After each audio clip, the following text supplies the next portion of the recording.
almost like it's part of your personality now. But it isn't. It never was. Epictetus once said, "It's not what happens to you, but how you react to it that matters." And here's the truth. Most of the stress that's draining you today isn't happening today. It's the memory of old wounds replaying in your mind as if they're still real.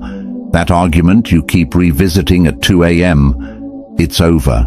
That person who hurt you, they're not here. That mistake you made, it's already part of the past. But you're still reliving it, like a movie on repeat, hoping the ending will change. It won't, and it's not your job to rewrite what already happened. Letting go doesn't mean the pain was okay. It doesn't mean you're ignoring it. It means you're refusing to let the past dictate your future. It means asking yourself one powerful question: is carrying this helping me grow, or is it draining the life out of me? There's a difference between processing pain and living in it. Processing is healthy. You feel it, you learn from it, and you let it pass. But living in your pain, that's when you let your wounds define who you are. You become the one who was betrayed, the one whose parents hurt them, the one who failed. And everything you do becomes filtered through that identity. But listen, you are not a monument to your pain. You are proof that people can walk through fire and still rise again. Think about what you're carrying right now. The grudges, the old betrayals, the imaginary conversations with people who aren't even part of your life anymore. Every time you replay those moments, you give them new power. And every time you give them power, you lose energy that could be used to build your new life. So, try this. Pick one thing, just one. One piece of emotional baggage you keep dragging around. It could be anger, it could be shame, it could be fear from something that happened once but keeps repeating in your mind. Decide today that you're done carrying it. You don't need a ceremony, you don't need anyone's approval. Just say it. I'm letting this go. It doesn't own me anymore. You might need to repeat it tomorrow and the day after that. Healing isn't always dramatic. Sometimes it's slow, like winter turning into spring. You don't notice it every day, but suddenly everything looks brighter. Every time you release something, you create space. Space to breathe, space to dream, space to grow into a person who isn't weighed down by yesterday.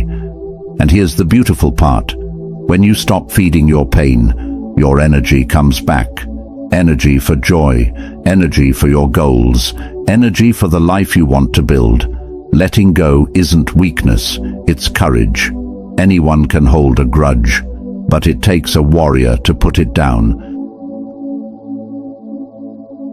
Number 2, make one honest choice that moves your life forward.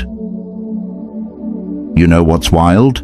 You'd rather stay stuck in pain you know than risk pain you don't. It's like living in a house that's falling apart, because at least you know which floorboards creak, which doors stick, where the roof leaks. Moving feels too scary, so you just keep patching the same holes, pretending it's not slowly falling down around you. That's where most people live their entire lives, in familiar misery, and they call it safety. But one honest choice, just one, can crack that whole thing wide open. I'm not talking about burning your life down. I'm not saying you need to quit everything, move to another country, or make some dramatic transformation. I'm talking about one decision, one real, honest-to-God choice that comes from truth instead of fear. The philosopher Søren Kierkegaard said, "The most common form of despair is not being who you are." And that hits different when you really sit with it. Most people aren't living. They're performing, playing a role, following a script someone else wrote. And deep down they know it. They can feel themselves disappearing a little more each day. You know what you need to do. There's something sitting in the back of your mind right now, whispering to you when you're alone. A choice you've been avoiding. A conversation you need to have. a boundary you need to set, a risk you need to take, something you've been pushing off with excuses that sound reasonable but feel like lies. Maybe it's saying no to someone who keeps taking from you. Maybe it's finally signing up for that thing you've been thinking about for 2 years. Maybe it's sending a message you're scared to send. Maybe it's just admitting out loud that you're not happy and something needs to change. The choice doesn't have to be massive. It just has to be true. Because when you make a decision that actually aligns with who you are, not who you think you should be, not who your parents wanted you to be, not who would make everyone else comfortable, something inside you wakes up. You remember you're not just a passenger in your own life. You remember you have power, agency, a voice. You've been waiting for the right time, for things to calm down, for more money, for more confidence, for someone to give you permission, for the fear to go away, for the path to be clear. None of that is coming. The right time doesn't exist. You don't get confident before you act. You get confident by acting. And the fear? It'll still be there. The difference is whether you let it make your decisions for you. Waiting for certainty is just a sophisticated way of staying stuck. So, make the choice today, not when you feel ready, not when it's convenient, not when everyone agrees. Today. Because readiness isn't something you find, it's something you create by doing the thing you're afraid to do. And watch what happens. One honest choice creates momentum. It opens doors you didn't know were there. It proves to you that you're stronger than you thought. It reminds you that your life can actually change, because you're the one with the power to change it. Your new life isn't on the other side of 10 perfect decisions. It's on the other side of one honest one. Stop waiting. If you're ready to stop hiding and start choosing, say it. I choose my truth today. Number 3. Release the old life you thought you had to follow. You've been living someone else's life, and you didn't even realize it until recently. There's this blueprint that got handed to you when you were too young to question it. Study hard, get good grades, pick a safe career, find someone, settle down, buy the house, climb the ladder, don't make waves, don't take risks, don't disappoint anyone. And maybe you did it all. Maybe you followed every rule, checked every box, made everyone proud. But then one day, you woke up and looked around at this life you built and thought, wait, is this really what I wanted? Or is this just what I thought I was supposed to want? That question changes everything. James Baldwin wrote, "Not everything that is faced can be changed, but nothing can be changed until it is faced." And the hardest truth to face is this: the life you've been working so hard to build might not actually be yours. It might be your parents' dream, your culture's expectations, your fear of judgment dressed up as ambition. This isn't about blame. The people who gave you that blueprint, they meant well. They handed you the best map they had, drawn from their own experiences, their own limitations, their own fears. But you're not them. Your path doesn't have to look like theirs. Your definition of success doesn't have to match what worked for someone else a generation ago. Releasing the old life doesn't mean blowing everything up. It means finally giving yourself permission to question it, to look at each piece of your life and ask honestly, did I choose this? Or did it just get chosen for me? Maybe you were told success means a certain salary, a certain title, a certain zip code. Maybe you were told happiness comes from marriage and kids by a certain age. Maybe you were told your worth depends on how impressive you look on paper. But who decided that? And why are you still letting their rules run your life? You can redefine all of it. Success, happiness, purpose. What a good life actually looks like. You get to decide what matters to you, even if it's completely different from what matters to everyone around you. You can walk away from the path you thought was mandatory and build something that actually fits who you are. And yes, people will have opinions. They'll ask uncomfortable questions. Some will be disappointed. Some might even make you feel guilty for changing the plan. But their disappointment is about their expectations, not your value as a person. You cannot live a half-life just to keep other people comfortable.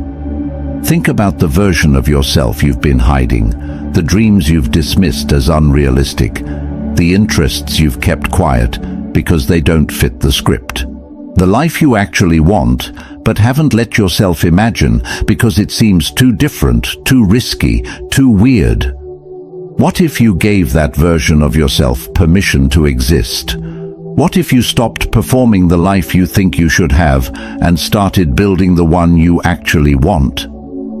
The old life isn't necessarily wrong. It's just not yours anymore.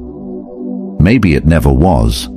And there's something incredibly freeing about finally admitting that. About letting go of who you thought you had to be, so you can become who you actually are. You don't need anyone's permission for that. You just need the guts to choose yourself. Number 4. Build your new life with small daily actions. You want the transformation to be instant. You want to wake up tomorrow and have everything figured out. The clarity, the confidence, the completely rebuilt life. But that's not how renewal works. That's not how anything real works. Confucius observed, "The man who moves a mountain begins by carrying away small stones." And this is the truth that will either frustrate you or free you. Your new life is built one small stone at a time. Every single day, you make choices. What you eat, how you speak to yourself, whether you move your body or stay still, whether you read something meaningful or scroll mindlessly, whether you go to bed with intention or collapse from exhaustion. These aren't just choices, they're votes. Votes for the person you're becoming. And here's what most people miss. The small actions compound. That 15-minute walk you take today doesn't transform your health immediately. But 15 minutes every day for a year, that's 91 hours of movement. That's a completely different body, a completely different mind. The problem is, we've been conditioned to value only the dramatic, the big gestures, the radical changes. But sustainability isn't found in intensity. It's found in consistency. It's found in showing up when you don't feel like it, when no one's watching, when there's no immediate reward. Think about what you want your new life to look like. Really think about it. Now work backward. What daily action would create that reality? If you want to be a writer, the daily action is writing. Not thinking about writing, not planning to write. Actually, putting words on the page. If you want peace, the daily action might be 10 minutes of silence. If you want strength, it's showing up to move your body. The actions don't have to be big, they just have to be consistent. Because transformation isn't about perfection, it's about direction. Are you moving toward the life you want, or are you standing still while wishing things were different? Here's your assignment. Choose one daily action. Just one. Something so small that you can't fail at it. Maybe it's making your bed every morning. Maybe it's drinking water before coffee. Maybe it's writing 3 sentences.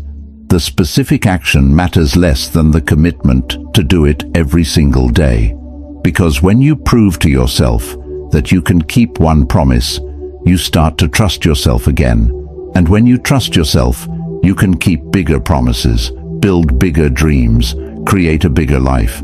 Your new life isn't built in a day, it's built in this day, and then the next one, and the one after that. Small stones, every single day. If you're committed to this journey, say it. I build my new life daily. Number 5. Stop going back to people or habits that hurt you. You know exactly what I'm talking about. That person you keep texting even though they've shown you repeatedly who they are. That habit you swore you'd quit, but you keep finding yourself back in.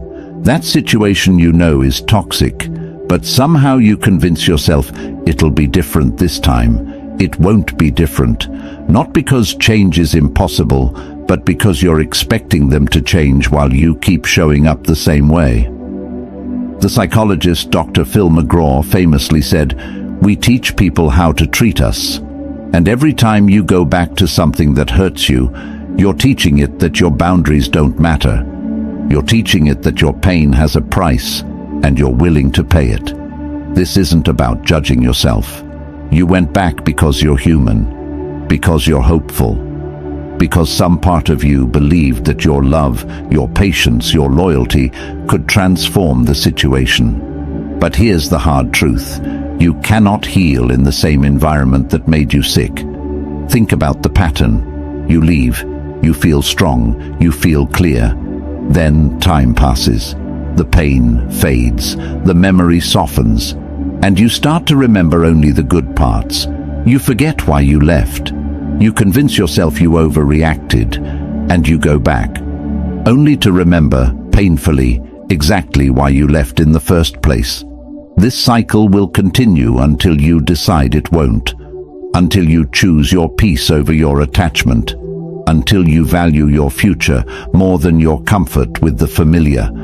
And yes, walking away is hard, especially when you have history, when you've invested time, energy, emotion. But you know what's harder? Spending another year, another 5 years, another decade in something that depletes you, that makes you smaller, that keeps you from the life you're meant to be living. You don't need closure from them. You don't need them to understand why you're leaving. You don't need permission. You need to give yourself what they never could: respect, consistency, safety, love that doesn't come with conditions and confusion. So here's what you do. You stop answering. You delete the number. You remove the temptation. You make it hard to go back. Because in your weak moments, and you will have weak moments, you need systems in place that protect you from yourself. And then you grieve. You let yourself feel the loss. Because even toxic situations can feel like home when you've been in them long enough. But feeling the loss doesn't mean you made the wrong choice. It means you're human. Your new life requires you to close doors. All the way. No cracks. No maybe one more time. Closed. Number 6.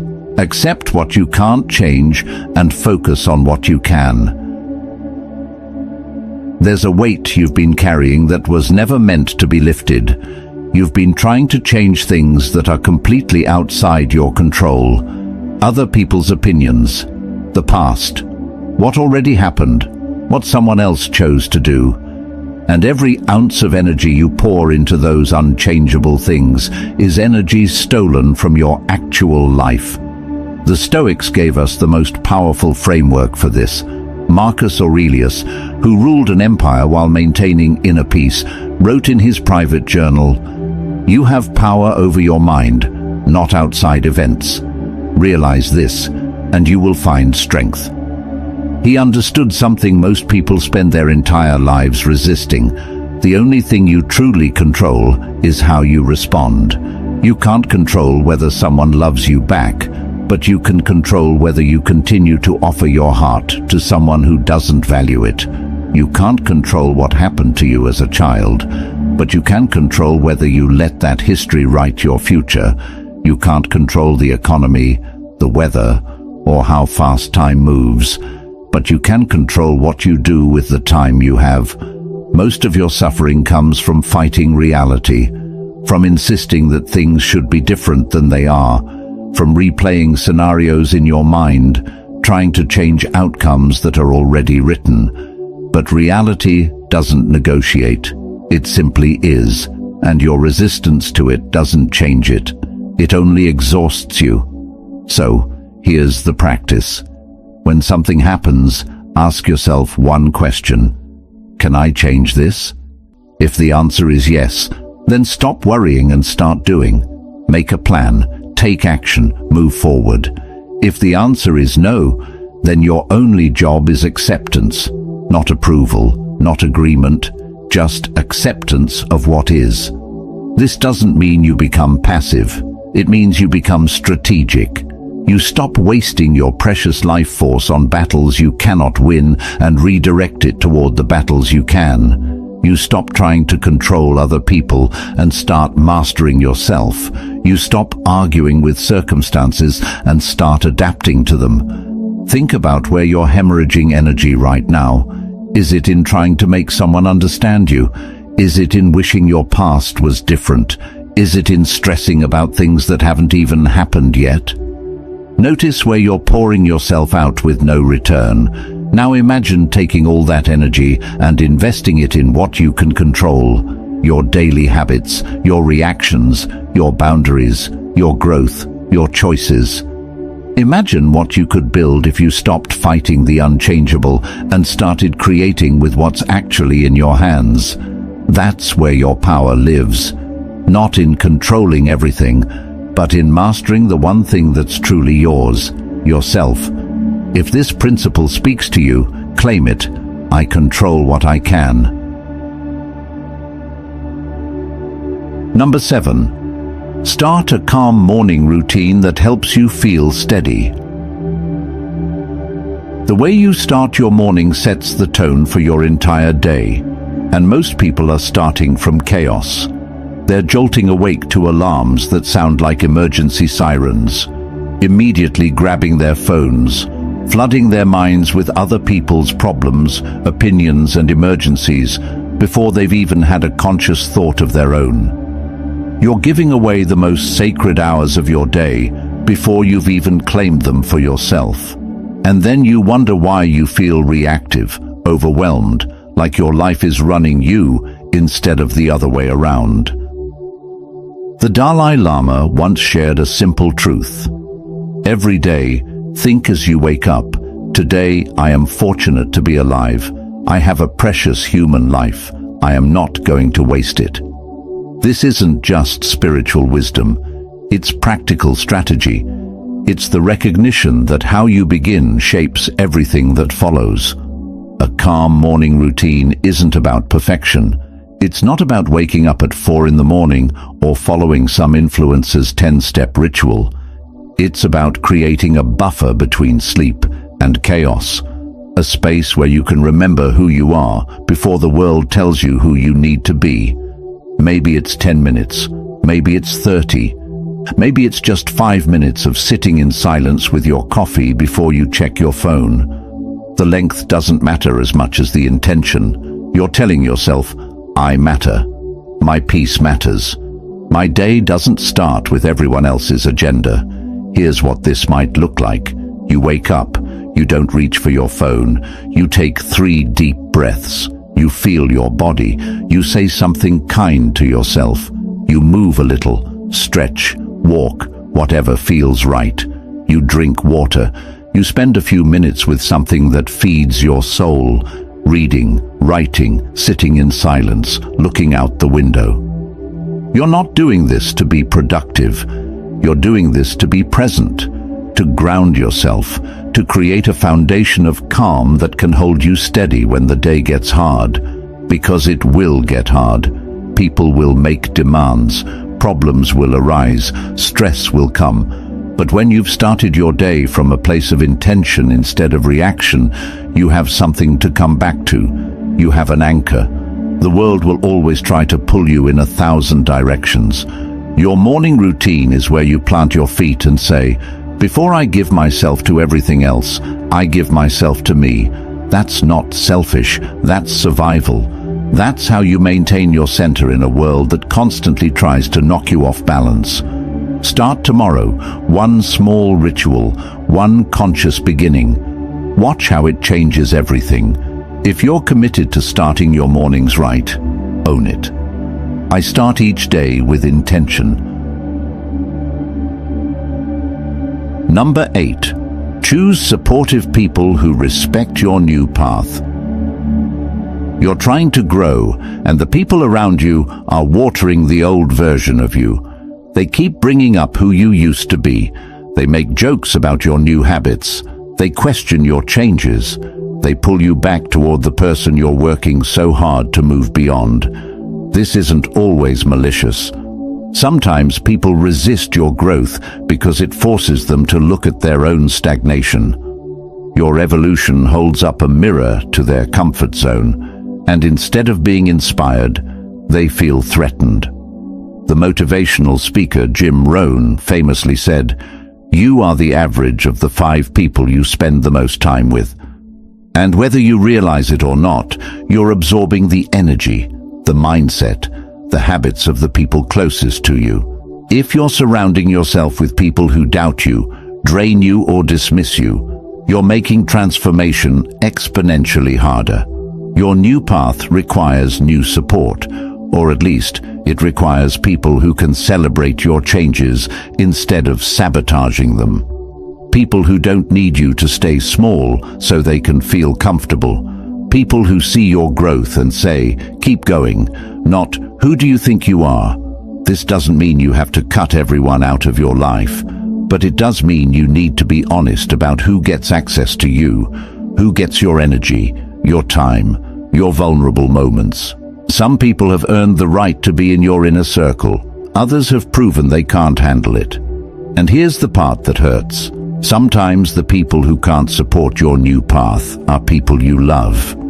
Family, old friends, people who've been there for years. But longevity doesn't equal compatibility. Just because someone was right for one chapter doesn't mean they're right for this one. You can love people from a distance. You can honor what they meant to you without letting them derail what you're becoming.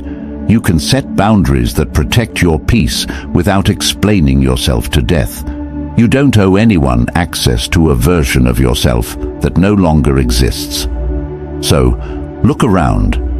Who's cheering for you? Who's asking you about your progress? Who respects your boundaries without making you feel guilty? Those are your people. Invest there. Spend your time there. Let those relationships deepen. And if your circle is small right now, that's okay. Quality over quantity. Always. One person who truly supports you is worth more than 100 people who only tolerate you. You're not losing people by choosing yourself. You're making space for the ones who actually belong in your new life. Protect your path. Guard your energy. Choose your people wisely. If you're choosing your circle wisely, commit to it. I choose supportive people. Number 9. Allow slow progress. It still counts. You're measuring yourself against people who are 10 years ahead of you, against highlight reels, against curated versions of success that took decades to build but look effortless on screen. And you're convinced that because you're not there yet, you're failing. But you're not failing. You're just not finished. And that's exactly where you're supposed to be. The Japanese have a concept called kaizen, continuous improvement.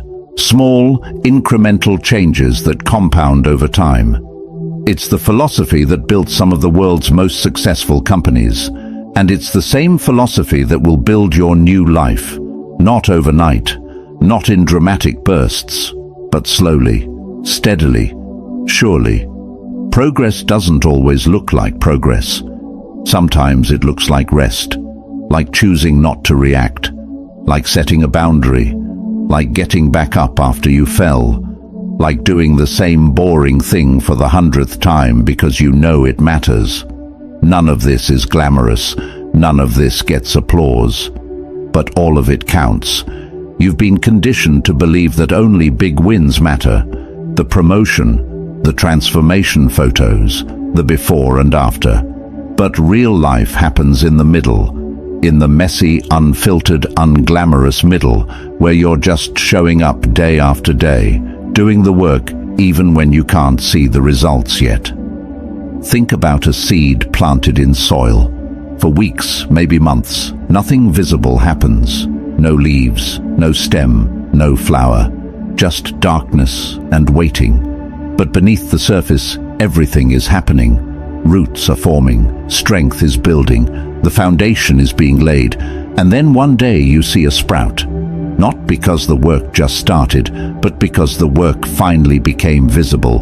That's where you are right now, in the invisible work, in the part where it feels like nothing is changing. But everything is changing. You're changing. Your habits are changing. Your mindset is changing. Your capacity is changing. You just can't see it all yet. So, stop punishing yourself for not being further along. Stop comparing your chapter 3 to someone else's chapter 20. Stop dismissing your progress because it doesn't look like what you see on social media. Your journey is yours. Your pace is yours. Your timeline is yours. Slow progress is still progress. The person who loses £1 a week for a year is transformed. The person who writes 1 page a day has a book. The person who saves $10 a week has built security. It's not about intensity, it's about consistency. It's about refusing to quit just because the results aren't instant. You're further than you were yesterday. That's enough. Keep going. If you're embracing your pace, commit to it. My progress is still progress. Number 10. Do things today your future self will be proud of. Every choice you make right now is a gift to the person you're becoming, or it's a burden. You get to decide which one you're sending forward. Your future self is watching, hoping you'll make the choice that honors them, hoping you'll think beyond this moment and consider the life they're trying to live. Seneca wrote, "Begin at once to live, and count each separate day as a separate life." He understood that your future isn't some distant destination. It's being built right now, in this hour, in this decision, in what you choose to do when no one's looking and there's no immediate consequence. Most people live in a strange disconnect. They want a healthy body, but they keep choosing things that harm it. They want financial freedom, but they keep spending money they don't have. They want peace, but they keep engaging in chaos. They're constantly choosing present comfort over future benefit. And then they wonder why their life never changes. But you're different. You're reading this because some part of you knows there's another way. A way where your choices align with your vision. Where what you do today actually matches who you want to become tomorrow. So, here's the question you need to ask yourself before every decision. Will my future self thank me for this? Not in a rigid, punishing way, but in an honest, loving way. Will the version of you 6 months from now be grateful that you went to bed early tonight, that you had the hard conversation, that you invested in yourself, that you said no to what was easy and yes to what was important? This doesn't mean you can never rest or enjoy yourself. It means you stop betraying your own future for temporary relief. You stop trading long-term joy for short-term comfort. You stop making choices from your lowest self and start making them from your highest vision. Think about one decision you need to make today. Maybe it's whether to exercise or skip it, whether to save money or spend it, whether to do the work or procrastinate, whether to speak up or stay silent. Whatever it is, pause. Connect with your future self, the one who's living the life you're trying to create. What would they want you to do right now? That's your answer. And when you act on it, you're not just making a good choice, you're building trust with yourself. You're proving that you can be counted on, that your commitments to yourself actually mean something. Your future is being written in the choices you make today. Make sure you're writing a story worth living. Number 11. See discomfort as a sign that you're growing. You're uncomfortable and you think something's wrong. You think discomfort means you made a mistake, that you should go back, that this new path isn't for you. But what if discomfort is exactly where you're supposed to be? What if it's not a stop sign, but a signal that you're finally moving? Growth and comfort cannot coexist. They're opposites. Comfort is the space where everything is familiar, predictable, safe. Growth is the edge where you don't know what happens next, where your old strategies don't work anymore, where you have to become someone new to handle what's in front of you. The psychologist Carol Dweck spent decades researching what she calls the growth mindset, the belief that abilities can be developed through dedication and hard work. Her research showed that people who see challenges as opportunities rather than threats are the ones who achieve the most. They've learned to reframe discomfort. Instead of, "This is hard, I should quit," they think, "This is hard, I must be learning." That's the shift you need to make. When you feel that resistance, that awkwardness, that voice saying, "I don't know if I can do this," that's not failure. That's the exact feeling of your comfort zone expanding. That's your brain rewiring. That's you becoming more than you were yesterday. Think about everything meaningful you've ever learned. Learning to walk, to read, to drive, to love someone, to do your job. None of it felt natural at first. All of it required you to be uncomfortable, to be bad at something before you could be good at it, to stumble before you could stride. But somewhere along the way, you forgot this. You started expecting transformation to feel easy. You started thinking that if it's hard, you're doing it wrong. But the opposite is true. If it feels hard, you're probably doing it right. This new life you're building will ask you to do things you've never done, to have conversations that make your heart race, to set boundaries that feel terrifying, to walk away from what's familiar, to try things when you don't feel ready. All of this will be uncomfortable. That's not a bug. That's the feature. So, the next time you feel that discomfort rising, don't run from it. Don't interpret it as a sign to retreat. Breathe into it. Recognize it. Say to yourself, "This feeling means I'm growing. This feeling means I'm exactly where I need to be." Because comfort is where dreams go to die. Discomfort is where they come alive. Number 12. Spend time alone without trying to escape your feelings. You're afraid of silence.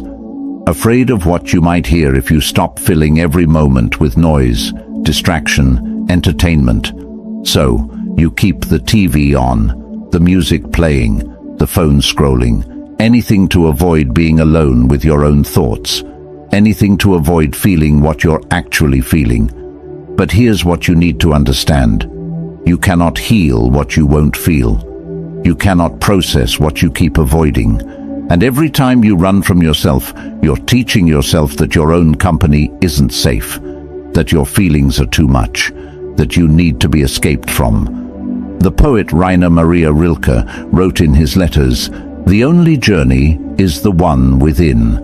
He understood that all the external searching, all the distractions, all the noise, none of it will give you what you can only find in stillness, in the quiet moments when it's just you and the truth of what you're carrying. This isn't about meditation or spirituality, though those can help. This is about basic emotional honesty, about sitting with yourself and asking, what am I really feeling right now? What am I afraid of? What am I grieving? What am I hoping for? And then staying there, not fixing it, not explaining it away, just being with it. Most of your anxiety comes from unfelt feelings, emotions you pushed down because you didn't have time or space or permission to feel them. So they sit in your body, in your chest, in your throat, in your stomach, creating tension, creating reactivity, creating a constant sense that something's wrong, but you can't quite name what. Spending time alone without distraction is how you release this. Not all at once, not dramatically, but gradually. You create space for your feelings to surface. And when they do, you don't judge them. You don't shame them. You just acknowledge them. I see you. I feel you. You're allowed to be here. Here's your practice. Every day, give yourself 15 minutes of pure solitude. No phone, no music, no book, just you, sitting quietly, paying attention to what's happening inside. Some days it will feel peaceful, other days sadness will come, or anger, or fear, or memories you've been avoiding. Let them come. They're not here to destroy you. They're here to be acknowledged so they can finally move through you. This is how you become someone you don't need to escape from. This is how you build a relationship with yourself that's based on honesty instead of avoidance. This is how you create the internal stability that no external circumstance can shake. You are not too much. Your feelings are not too much. They're just asking to be felt. Give them that space. If you're learning to sit with yourself, say it. I am safe in my own presence. Number 13. Use daily discipline to rebuild trust in yourself. You don't trust yourself anymore. And you know why? It's because you've broken too many promises to yourself. You said you'd start and you didn't. You said you'd stop and you couldn't. You set boundaries and then let people cross them. You made plans and then abandoned them the moment they got hard. Every time you don't follow through, you're sending yourself a message. I can't count on me. My word doesn't mean anything. I'm not reliable. And when you don't trust yourself, you become paralyzed. You stop making commitments because you assume you'll break them anyway.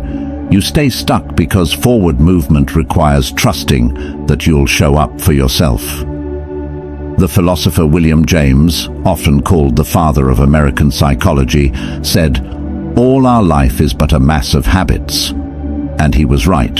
Your life isn't shaped by your intentions or your wishes. It's shaped by what you actually do, repeatedly, every single day. Discipline isn't about punishment, it's about promise-keeping. It's about proving to yourself that when you say you'll do something, you mean it.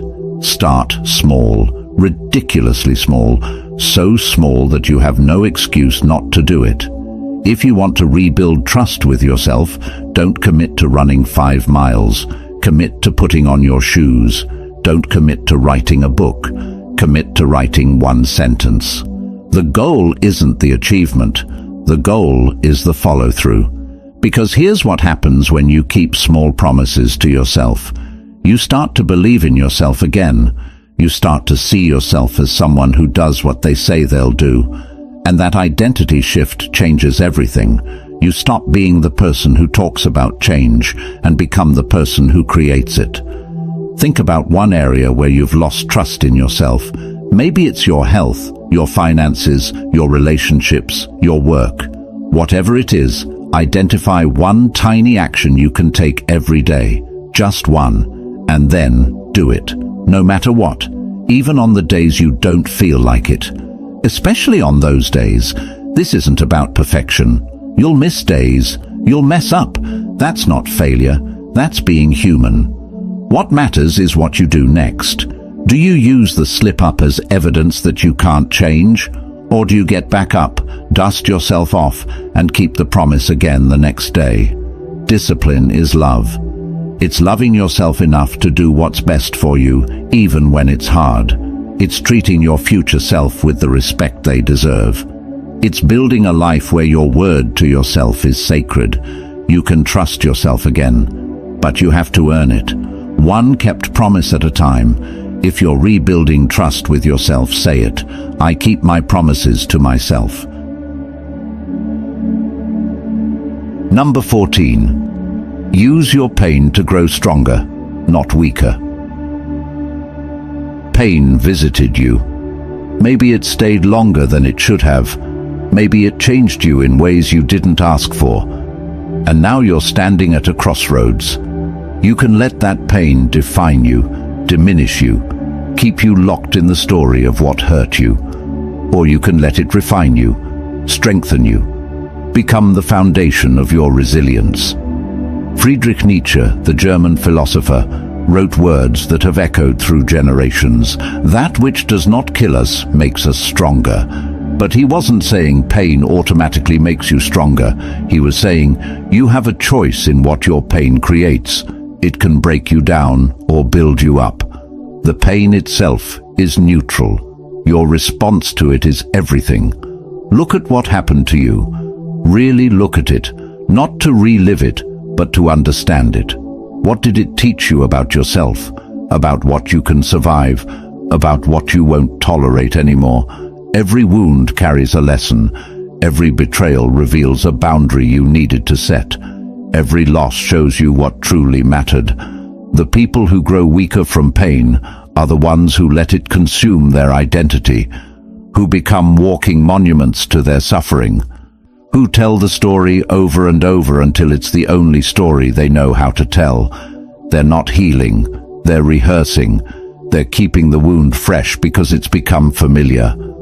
But you don't have to do that. You can acknowledge what happened without letting it own you. You can say, yes, that hurt. Yes, it changed me. And I'm using that change to become someone who can't be broken the same way twice. Think about the strength you didn't know you had until you needed it. The resilience that emerged when everything fell apart. The clarity that came after the confusion. The boundaries you finally set. The toxic patterns you finally broke. None of that came from comfort. All of it came from pain that you refused to let destroy you. This doesn't mean you need to be grateful for what hurt you. You don't need to thank your trauma, but you can recognize that despite it, maybe even because of it, you're becoming someone more whole, more aware, more protected, more powerful. Your pain tried to weaken you. It tried to make you bitter, closed off, afraid. But you're choosing differently. You're taking every ounce of that hurt and transmuting it into wisdom, into strength, into a version of yourself that's harder to break because you've already been broken and you know how to rebuild. That's not just survival, that's transformation. And it's the most powerful thing you can do with pain. Number 15. Keep a clear vision of the better life you're creating. You can't build what you can't see. If your vision of the future is blurry, vague, or non-existent, then every day becomes a guess. Every decision becomes random. You're just reacting to whatever comes instead of creating something intentional. And years pass. And you look up one day, wondering why you're still in the same place. The author and leadership expert Stephen Covey taught, "Begin with the end in mind." It's the second habit in his famous framework, and it's second for a reason. Before you can take effective action, you need to know where you're going. You need a vision that's so clear, so specific, so real to you that it pulls you forward even when the path gets hard. This isn't about toxic positivity or pretending everything's perfect. This is about clarity, about knowing deeply what you're working toward. Not just, I want to be happy, or I want things to be better. But specifically, what does your day look like? How do you feel when you wake up?